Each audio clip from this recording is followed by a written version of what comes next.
Muy buenas noches, colegas. Sean bienvenidos a un nuevo podcast de Balance y Confianza. La noche de hoy tenemos la presentación del profesor Eugenio Ramírez. Él nos tratará el tema sobre las normas contables para las entidades sin fines de lucro. Desde ya agradecemos la participación del profesor Ramírez por esta contribución muy valiosa para la profesión. Adelante, mi querido profesor Ramírez. Para compartir, por favor. Ya, un segundito.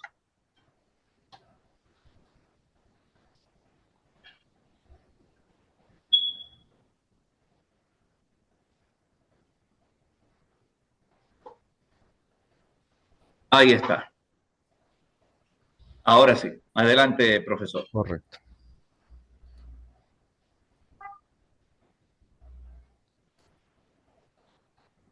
Bien, lo que vamos a ver en este momento en realidad es un resumen de lo que estoy terminando de hacer porque vamos a presentar dentro de la Organización Latinoamericana para Organizaciones Sin Fines de Lucro, que se está trabajando en la parte de lo que va a ser la traducción y la implementación de las normas internacionales para organizaciones sin fines de lucro que se van a manejar. Este de aquí se lo elaboró bajo el esquema de cada país, presentaba su propuesta, sus requerimientos, por supuesto con un antecedente y una historia de lo mismo, ¿no? Para ello, pues tratamos de ubicar a las instituciones sin fines de lucro dentro del esquema de lo que es la sociedad en general. Entonces, acá en Ecuador, pues existen desde el inicio de la vida republicana. En realidad, Ecuador ha sido uno de los países que siempre ha sido líder en este tipo de organizaciones y de gran nivel. Abarcan varios segmentos del quehacer ciudadano. Esto quiere decir que tienen desde beneficencia, de salud, de ciudadanía, bomberos. Los cuerpos de bomberos en la República de Ecuador hasta hace unos años eran organizaciones sin fines de lucro independientes. Se crearon instituciones emblemáticas que aún subsisten. En Guayaquil tenemos el caso de la Junta de Beneficencia, que regenta hospitales, hospicios, un nosocomio y esas situaciones que son trabajos voluntarios de gran nivel y con una muy buena calidad hasta el día de hoy, mejores que incluso algunas instituciones públicas. Siempre fueron administrados con buena voluntad y vocación. No se regieron nunca por el asunto del dinero o por el trabajo, siempre han haciendo trabajo voluntario y generalmente justamente trabajan con aportes ciudadanos y donaciones. Al país adicional llegaron algunas cofradías para ayudar en estas situaciones en el tiempo, como los Leones, Rotarios, y otros tipos de organizaciones de ese tipo, los Boy Scouts y otras, ¿no? Se establecieron organizaciones religiosas internacionales también, algunos tipos de iglesias, mormones, adventistas y testigos de Jehová y otras más. El Estado normalmente siempre les dio libertad para la creación y casi no les tenían mucho control porque eran instituciones que se mantenían con sus propios fondos y por lo tanto el Estado no tenía ningún problema. Desde 1997 hizo el primer intento para regularizarlos y ordenar a las organizaciones sin fines de lucro. Pero es recién en el año 2013 cuando emiten la primera norma para su obligatoriedad. Todo esto, por supuesto, tenía un esquema político para controlar a las organizaciones civiles que venía desde la política de lo que se denomina el siglo XXI. La experiencia actual es que a raíz de la vigencia de ese decreto se creó una organización sin fines de lucro. Todas ellas en nuestro país se llaman organismos no gubernamentales. Se agrupan y registran ante organismos estatales de acuerdo a su naturaleza. Los de beneficencia pues van al Ministerio de Bienestar Social, los de Salud al Ministerio de Salud, los profesionales, en este caso como los colegios de contadores y la Federación de Contadores, vamos a la CENESIT. Cuentan con reglamento para el otorgamiento de personalidad jurídica de las organizaciones. Hay el reglamento que está vigente desde el año 2013 y ha sido reformado inclusive ya una vez. En el 2017 se le hizo un cambio integral.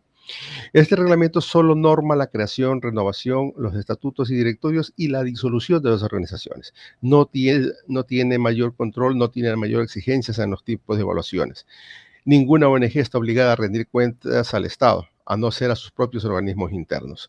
Es decir, cada institución se maneja por su cuenta. Solamente presentan información tributaria a los organismos de control, en este caso el Servicio de Rentas Internas en Ecuador, para los efectos de facturación y de declaraciones de ese tipo.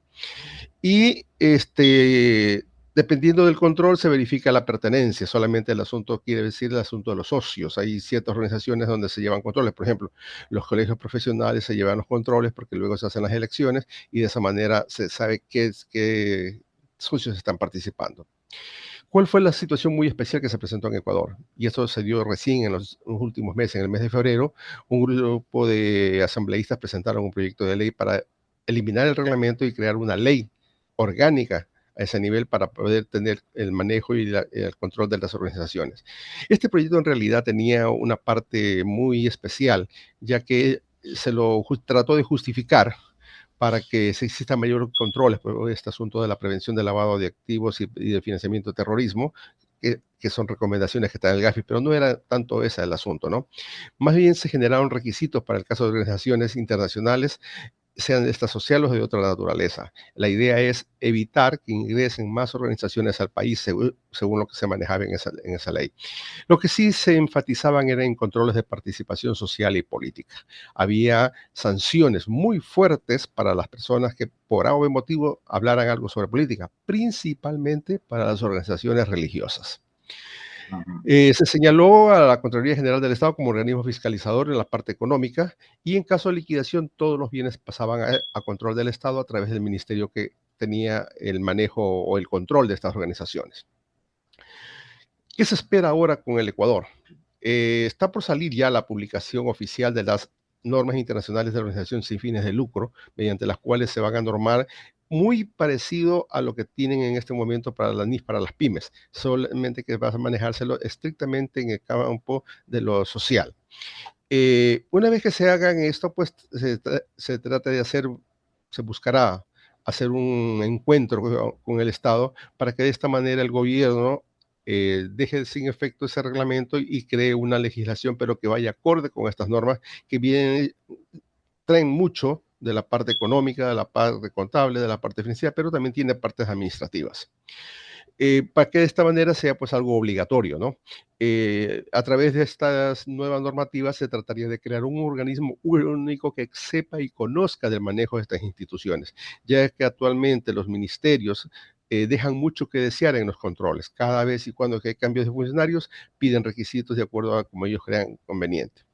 El trabajo de nosotros como profesionales va a estar en la divulgación de la normativa de este tipo de normas, ¿no? A través de diferentes organismos para lograr una estandarización de la información financiera.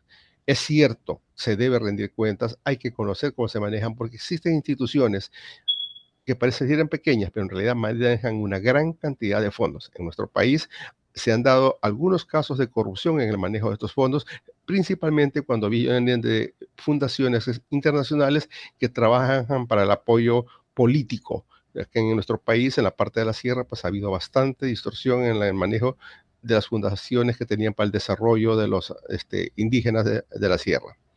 Y la idea, pues, como profesionales será cooperar con estas normas a través de la capacitación y principalmente de lo que tiene que ver con el gobierno corporativo, que esta parte cita en incluir estas normas. ¿Qué va a hacer las organizaciones sin fin de lucro? Pues tratar de buscar el control a través de los mecanismos de los diferentes segmentos que trae la misma, el manejo del efectivo y el equivalente efectivo. Dentro del trabajo de investigación que me tocó hacer para presentar el proyecto a OFL Latam, encontramos que más del 72% de los fondos que manejan las organizaciones son en efectivo. Y esto, pues, por supuesto, genera distorsiones, tomando en cuenta que dentro de estos grupos están la mayor cantidad de instituciones religiosas que a través de las limosnas, de las contribuciones, de los diezmos, manejan este tipo de recursos en efectivo, sin control. Hacer controles de caja y fondos a estos dineros y a las remesas que se manejan, ya que muchas de esas instituciones remesan dineros al exterior. Definir políticas para determinar y valorar adecuadamente a la propiedad, planta y equipo, sea por compras o por donaciones, más que todo por la depreciación o deterioro. En nuestro país, y hemos detectado que en toda Latinoamérica, la mayor cantidad de organizaciones sin fines de lucros votan déficit, porque no hay pérdida en ellos, es déficit. ¿Okay? Y ese déficit está más que todo sobre el asunto de las depreciaciones o el deterioro de la propiedad, planta y equipo, cuando en realidad esa propiedad, planta y equipo en muchos casos no fue comprada, fue donada. y si fue comprada por la institución, fue con dinero recibido por donaciones. Y eso implica una distorsión en los estados financieros de estas organizaciones. El control de propiedades de inversión. Muchas de las instituciones sin fines de lucro poseen una gran cantidad de activos que están destinados a arriendos, a ceder las actividades productivas en algunos diferentes niveles. Hay muchas de estas instituciones que tienen inclusive unidades de producción que trabajan con la gente a la cual ellos tratan de servir y manejar. El manejo económico y tributario con los proveedores. Hemos encontrado que al ser estas organizaciones sin fines de lucro que trabajan, que están exentas del impuesto a la renta, dentro de la comercialización se encontró mucha situación en la que estas empresas fomentan o incentivan la distorsión tributaria al no facturar, al no entregar documentos, y de esta manera los proveedores de ellos se convierten en defraudadores o están generando problemas con el asunto tributario. Elaborar el control de proyectos sociales. Aquí me tocó porque durante toda mi vida he pertenecido y he tratado de ayudar a las diferentes organizaciones. He sido parte de la Logia de los Leones, de parte de la Logia de los Rotarios, y hemos visto que llega dinero al país para elaborar muy buenos proyectos de desarrollo para las comunidades, pero lamentablemente no se los maneja en forma adecuada, se manejan bajo el criterio personal o de alguien que simplemente dirige la situación a su conveniencia, a su manera, sin un asunto técnico. Ya las logias internacionales como Leones y Rotarios han establecido políticas internacionales para el manejo de sus proyectos y ponen requisitos, inclusive las donaciones que ellos hacen son sujetas a rendición. Si el organismo que las recibe no presenta adecuadamente los justificativos, se ha dado casos de que se ha pedido que se devuelvan los dineros o se consigan otro tipo de cosas, o estas organizaciones jamás volverán a recibir dineros de estas organizaciones. La determinación de ingresos y reembolso de gastos. El gran problema que tenemos inclusive en las empresas privadas es el reconocimiento de los ingresos. Y aquí también se debe manejar, porque hay muchas organizaciones que manejan las contribuciones, las cuotas, los aportes para el financiamiento de la administración de las organizaciones como ingresos. Y otros casos que lo manejan solamente como reembolsos por el manejo de que son entidades exentas de impuesto a la renta. Establecer los costos y gastos por administración o por proyectos. Para de acuerdo, eso tiene que ver mucho con la parte de los ingresos, el reconocimiento de los ingresos y el manejo de los mismos. Y por supuesto, el asunto del superávit o lo que se denomina en el sector comercial la utilidad. Cuáles son los usos, los impactos que se dan, las reinversiones, cómo manejar adecuadamente estas reinversiones para que se haga un manejo adecuado de esta situación. Dentro de lo que es OFL de Latinoamérica, estamos trabajando ya con las normas que se están publicando en inglés. En este momento estamos trabajando las traducciones y esperamos que en las próximas semanas ya elaborar el lanzamiento, inclusive parece que va a quedar para el mes de octubre, porque estamos coordinando un lanzamiento que se va a realizar en Bogotá, en Colombia, por si acaso, doctor Samuel, en donde se van a hacer la presentación ya de las normas una a una de lo que se va a manejar en esta situación. Entonces, más o menos este es el bosquejo que he querido traerles para que conozcamos cómo se está trabajando esto y qué es lo que se está atacando con estas normas, dado que a última hora me dijeron que todavía no las publiquemos las normas, porque la traducción en español todavía no estaba autorizada. Entonces eso es igualito como está ahorita la norma de las pymes, que ya está la versión en inglés, pero la versión en español aún no es versión autorizada. Entonces, este trabajo se va a realizar, va a ser en noviembre, ya me acuerdo, la primera semana del mes de noviembre se va a realizar en Bogotá el lanzamiento, y conforme ya se haga la difusión, podemos volver a tratar y trabajar con estas normas a las que pienso dedicarle un poquito más de atención, dado que, como les decía, durante algunos años pues colaboré y presté servicios con estas instituciones. Me gustó mucho el trabajo que hacen, pero en realidad hace falta información para evitar que los políticos intenten meter las manos en las organizaciones como ya lo intentaron hacer en Ecuador. A propósito, esa ley ya se fue al archivo, no calificó porque tenía varias violaciones constitucionales. Gracias. Magnífico, mi querido profesor Ramírez, ¿no? Una de las preocupaciones que tengo yo, número uno, es qué tanto de reconocimiento internacional tendría el organismo emisor de esta norma de contabilidad, ¿verdad? Vamos a decir como el IASB, que tiene reconocimiento Ya. mundial, que tiene aceptación mundial. Entonces, esa es una preguntita.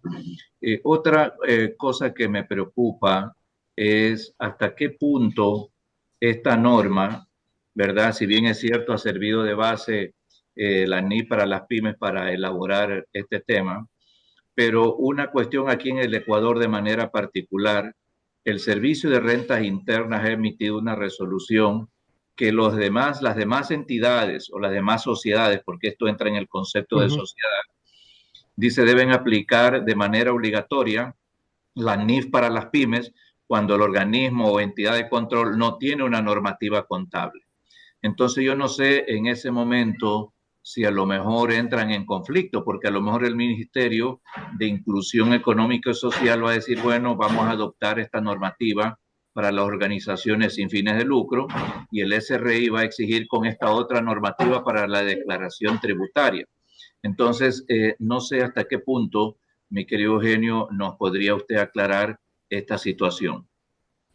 Correcto, Lizar, Ifantro es el organismo internacional que ha estado trabajando estas normas ya desde hace algunos años. Eh, Estableció ya un convenio el año pasado, el año 2024, al inicio del 2024, ya con la IFAC.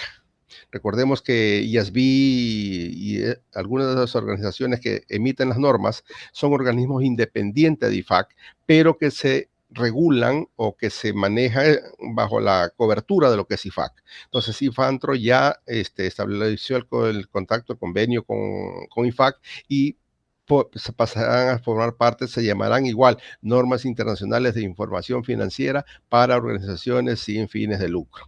Ajá. Ese es justamente el asunto de la adaptación que se está haciendo de la versión en inglés que ya estaba impresa para que salga ya con ese tipo de característica para que se maneje eso. ¿Ok? Por lo tanto, entrarían dentro de la cobertura, ya que el Servicio de Rentas Internas, pues justamente dice de las normas internacionales de información financiera, igual que la Super de Compañías dice las normas internacionales de información financiera en forma global, aquellas que emita el organismo mundial, en este caso a través de la IFAC. IASB genera la norma, IFAC la da a la divulgación, ¿ok? Entonces igual se va a manejar el asunto. Entonces entraría ahí. Aquí lo único que tendríamos que hacer es que igual como se hizo con la norma pymes, el momento en que ya la norma salga, esté vigente, pues tendremos pues que hacer el contacto con las entidades de control para decirles, mire, ya las organizaciones sin fines de lucro tienen esta norma. Por lo tanto, así como hicieron el cambio para decir que aquel que no tenga norma use la del de pymes, tendrán que decir que todas las organizaciones sin fines de lucro que están amparadas de acuerdo acá en nuestro país es con el Código Civil, pues deberán usar este tipo de normas y hay el periodo de transición igual también, igual como en las normas, hay un periodo de transición, hay un periodo de análisis, toda esa situación. Y lo importante de esto, la parte que sí nos va a tocar trabajar en un poco en la política, es que tiene que crearse un organismo que maneje única y centradamente las organizaciones. En este momento, en la parte primera, veíamos arriba ahí el CIRUX, el CIRUS es la Secretaría de Organizaciones para la Sociedad Civil. Este organismo es el único que tiene en este momento y está a cargo del Ministerio del Interior. Entonces, la idea sería que el Ministerio del Interior independice este organismo, tipo superintendencia, hablemos así, para que sea el que haga el control a todas estas organizaciones y sea el que maneje a todas las situaciones. Entonces, dentro de este esquema, el asunto es la diversidad de organizaciones que hay. Ahí entran los clubes deportivos, por eso en la carátula del material ponía el asunto de los clubes deportivos, la Federación Deportiva, las federaciones deportivas, las iglesias, los organismos de beneficencia como los clubes rotarios, la Federación Nacional de Contadores de Ecuador, los colegios de contadores, que también tenemos un caos contable, parece mentira, tenemos un caos contable, ¿sí? Entonces sí, en esa parte se va a trabajar, ese es el compromiso que estamos asumiendo para trabajarlo acá en Ecuador, en la parte que me corresponde a mí, hay un delegado de cada uno de los países en el comité actualmente. Oiga, mi querido Eugenio, un último comentario antes de darle la palabra al profesor Samuel Mantilla. Yo no tengo idea en este momento, no he podido cuantificar el volumen de millones de dólares que deben moverse a través de estas entidades llamadas sin fines de lucro, ¿no? No tengo idea, no sé si usted tenga alguna cifra por ahí para tener por lo menos una aproximación de cuántos miles o cientos de millones estamos hablando. Es mucho más de lo que maneja el sector empresarial actual en el país. Solo tome en cuenta usted que la Federación Ecuatoriana de Fútbol maneja el mismo valor que maneja en este momento sumados mi comisariato y Supermaxi. Y acaban de publicar aquí en nuestro país que son las dos empresas líderes en el asunto, en el top de las empresas en el país. Entonces, Estamos son hablando más o miles de menos, millones.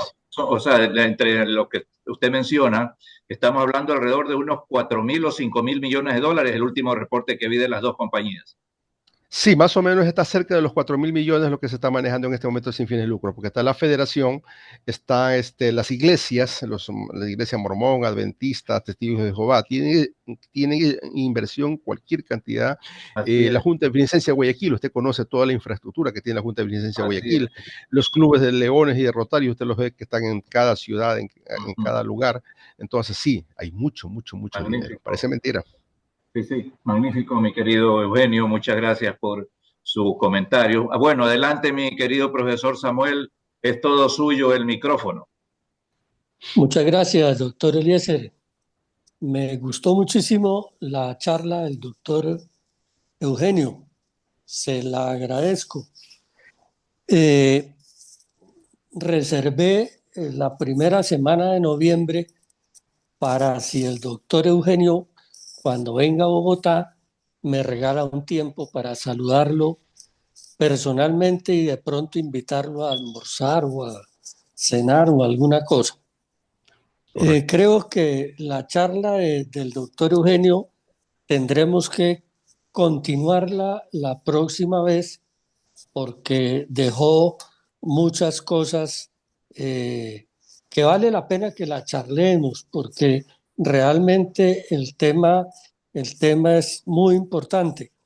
El doctor Eliezer acabó de plantear unas cosas interesantes que valdría la pena que pudiéramos profundizarlas y analizar más a fondo este tipo de cosas.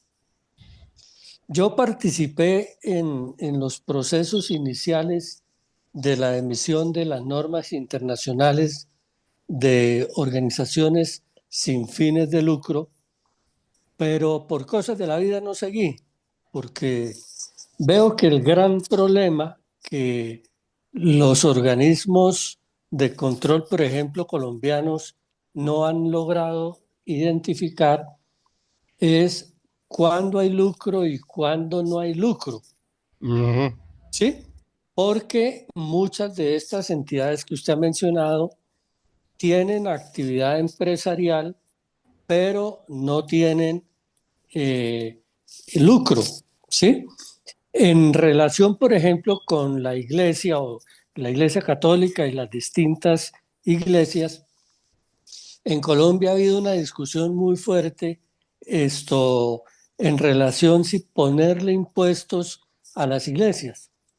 Y entonces, pues los políticos, un impuesto que desean muchísimo es el impuesto a las propiedades, que paguen por los templos, que paguen, sí, pero siempre la separación entre lucro y no lucro ha sido si tiene destinación específica para el culto, no tiene lucro, pero si tiene destinación para otras cosas, por ejemplo, cuando una parroquia tiene un colegio o una universidad y cobra por las matrículas o recibe subvenciones, pues tiene que separar lo que es culto y lo que es otro tipo de actividades, y ese otro tipo de actividades tendría necesariamente que estar sujeta al régimen empresarial que le obliga a cualquier otro tipo de entidad. A mí personalmente, pues entiendo que hay organizaciones supremamente grandes y también unas muy pequeñas, ¿sí?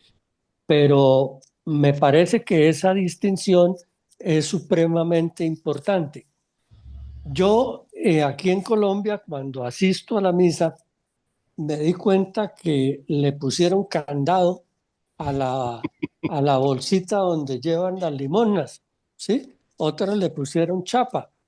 Yo, como soy mal pensado, pensé que era porque los sacristanes o las señoras que ayudaban ahí se robaban la plata, pero me puse a hablar con los curas y resulta que el fenómeno es distinto. Ellos tienen una supervisión muy fuerte de parte del cardenal colombiano y lo que es el sistema de control de la iglesia y también de la dirección de impuestos. Eh, y esas cosas de la limosna, como se llame, esas bolsas de las limonas, esto podían ser abiertas ya sea en presencia de delegado del cardenal o delegado de la Dirección de Impuestos para el control del efectivo, ¿sí? Sorpresa, las iglesias están recibiendo cada día menos plata porque la gente da muchas monedas, pero no da billetes, ¿sí? Me sorprendió, por ejemplo, en Canadá, que uno no puede llegar tarde a la misa porque la gente hace cola. ¿Hace cola para qué? Para pagar su contribución y pagan con tarjeta de crédito o con tarjeta de débito, ¿sí? Es un sistema de pago bancarizado. Eso quiere decir que los controles son mucho más efectivos y funcionan y tiene una importante deducción de impuestos. Entonces, la gente se mete la mano al bolsillo por ese doble interés de ayudar al culto y también de la Deducírselo. deducción de impuestos, ¿sí? Que es lo que no ve uno en otras situaciones. Por ejemplo, usted mencionaba la Federación Ecuatoriana de Fútbol y Ujú. el asunto se puede extender a que ellos manejan muchas sumas no en billete físico, pero sí en efectivo en cuanto las transacciones son muy fuertes en dólares y los pagos. eh, mm, la discusión yo el otro día la conocí de cuando los jugadores son títulos valores, ¿sí? Porque el club realmente tiene la obligación de pagar unas cosas, pero los derechos pertenecen a otras personas que a veces ni siquiera son del club y en este momento con fuerte presencia internacional. Entonces, Correcto. yo creo que, doctor Eugenio, si usted nos pudiera ahondar en estas cosas, yo personalmente se lo agradecería. ¿Sí? Una cosa que me llamó la atención es que ustedes mencionaron, tanto Eugenio como Eliezer, el tema de los políticos. ¿Sí? Eh, Hoy en todo el mundo las organizaciones sin ánimo de lucro eh, están en manos de los políticos y mueven cantidades de dineros y parece que el único que ha logrado identificar el problema es mi amigo Trump, ¿sí? Que se ha dado cuenta que pues él argumenta fondos federales que se usan de manera distinta que sí a lo que originalmente fueron destinados, ¿sí? Y entonces se está diciendo nosotros el dinero de los estadounidenses, que es dinero que sale de los impuestos, no podemos permitir que se use para otras cosas, ¿sí? Que es lo que le pasa a los rotarios, a los leones, a la iglesia, a los colegios de contadores que reciben plata para unas cosas, pero que las usan para otros, ¿sí? Por eso la pregunta que yo hice inicialmente cuando me invitaron a participar en el proceso de las normas internacionales organizaciones sin ánimo de lucro, yo les decía, a mí me parece que no es conveniente tomar el modelo IFRS, porque es un modelo que busca contabilizar el lucro, ¿sí? ¿Por qué se olvidan de la contabilidad de fondos, que es en últimas la que permite distinguir si el fondo que tiene una destinación específica se está utilizando para esa destinación específica, ¿sí? Yo conocí en la iglesia unas donaciones que hacía Misereor de Alemania y le daban al párroco para que comprara, por ejemplo, bancas para la iglesia y pintara la iglesia, y el cura se compraba era un carro, ¿sí? Pues Correcto. es loable porque Sí. el cura necesita el carro, ¿sí? Y entonces Misereos decía, pídanos para el carro y le damos para el carro. Pero si usted me pide para las bancas y para pintar la iglesia, por favor, pinte las bancas y pinte la iglesia. Entonces, doctor Eugenio, no sé, usted y el doctor Eliezer, si les parece que usted continúe la próxima, dentro de 15 días, con esta charla, solucionando estas inquietudes y tenga la plena seguridad que vamos a necesitar varias reuniones porque el tema lo amerita, el tema es importante y como tenemos un orador de excelencia, pues yo pienso que tenemos que aprovecharlo. No sé, doctor Eliezer, ¿usted qué opine? Magnífico, mi querido profesor Samuel, magnífica la idea. Lo que sí lo comprometería Eugenio para nosotros poder tener, al menos personalmente, una discusión un poco más profunda del último proyecto que usted tuviera, de algún material que usted va a presentar para nosotros mirarlo y sobre esa base más o menos presentar nuestras inquietudes, nuestros comentarios, ¿no? Así es que yo creo que no sé si Eugenio nos podría compartir ese materialito para uno revisarlo. No importa si está en inglés, no importa si está en inglés y se lo tiene por ahí alguna traducción libre, enhorabuena. Pero sí me parece interesante porque este es un tema que está candente en este momento, ¿no? Entonces creo Correcto. oportuno y apoyo la idea del profesor Mantilla. Sí, correcto, verán. Yo creo que tanto dentro de 15 días no creo que pueda tenerlo completo, porque ya quedamos con los que estamos trabajando en este asunto para ya tener la traducción final ya corregida para nosotros, para dentro de la organización latinoamericana, para finales de junio. En tal caso, o sea, en mediados o finales de junio máximo, ¿no? Pero ya dijeron justamente en la última reunión que tuvimos la semana pasada que estaba bastante avanzado y que posiblemente salga antes. En tal caso, haríamos lo siguiente. Yo tan pronto tenga ese documento, me pongo en contacto con usted, Eliezer, y le digo, mire, ya lo tenemos, comencemos, primero para de una vez adelantarles y difundirles el documento, y en función de eso, pues planeamos ya la charla, la conversa. ¿Le parece?